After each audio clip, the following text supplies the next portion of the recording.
My heartfelt gratitude to Valdai Discussion Club for this wonderful opportunity. I've had an incredibly enriching day, so I'm really glad to be here. And it's a privilege to be here today at this important dialogue on World of Regions, and some very pertinent questions have been raised today. But before I get to that, I would like to take a moment to acknowledge and condemn, in the strongest terms, the cowardly terrorist attack in Kashmir yesterday, which claimed innocent lives and caused grief not only to the families but to the nation as a whole. Such acts of violence serve a grim reminder to the deep vulnerabilities that still exist within and across the regions. They also reinforce the urgent need for regional cooperation, not just in trade, development, or climate, but in confronting the shared threat of terrorism that knows no borders. It is essential that all responsible actors recognize terrorism as a regional challenge requiring a united regional response. Now let me turn to the core of today's conversation. In the context of the questions raised today, I would like to discuss India's idea of multipolarity and the regionalism. So India's worldview has long been informed by a belief in plurality of ideas, powers, and pathways to development. In 21st century, this translates into an international order where power is not just concentrated in one pole, but where multiple voices across regions and civilizations shape the global outcomes. India's approach to multipolarity is not merely strategic, it's a civilizational one. It is rooted in the philosophy of Vasudhaiv Kutumbakam. World is one family. India envisions multipolarity as a means of promoting balance, inclusion, and dialogue, rather than great power competition. For India, multipolarity is both recognition of reality and a normative ideal, a system where power is distributed, but the responsibility is shared. The vision finds expression in India's regional engagements, from proactive neighborhood-first policy to deeper integration with the Indo-Pacific, West Asia, Central Asia, and Africa. Whether through BIMSTEC, SEO, or BRICS, India believes that regionalism is not about exclusivity, but about problem solving, resilience building, and fostering interdependence in a fragmented world.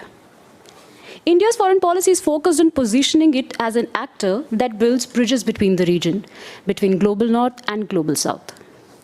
This was amply demonstrated during India's G20 presidency, where the focus of the Global South, sustainable development, and digital public infrastructure brought regional inclusive sensibility to the global governance. In South Asia, despite the limitations of the SAARC, India has worked to strengthen alternative platforms like BIMSTEC, focusing on connectivity, trade, and disaster resilience. In West Asia, India has forged strong bilateral and trilateral ties, most notably through I2U2 initiative.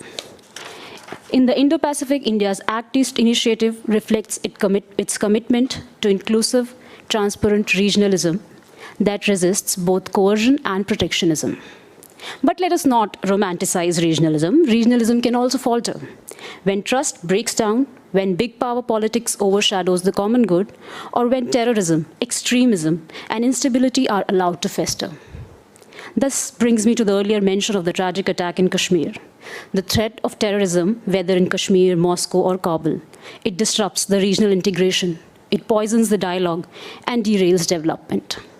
India believes that for regionalism to succeed, regional security must be non-negotiable.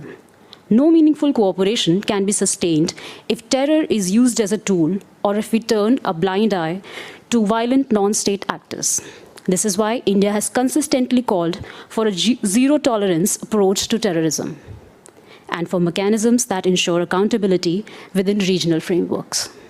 At the same time, India's idea of regionalism goes beyond geopolitics. It is about people-to-people ties, cross-border flows of knowledge, culture, and innovation. From vaccine Maitri to digital public infrastructure, India has walked the talk on being the net security and development provider in its region, as we call Vishwamitra, the friend of the world. So multipolarity and regionalism are not contradictory, they are complementary. A multipolar world needs strong regions to absorb shocks, manage frictions, and represent diverse perspectives. And effective regionalism, in turn, thrives when no single power dominates and when cooperation is based on mutual respect.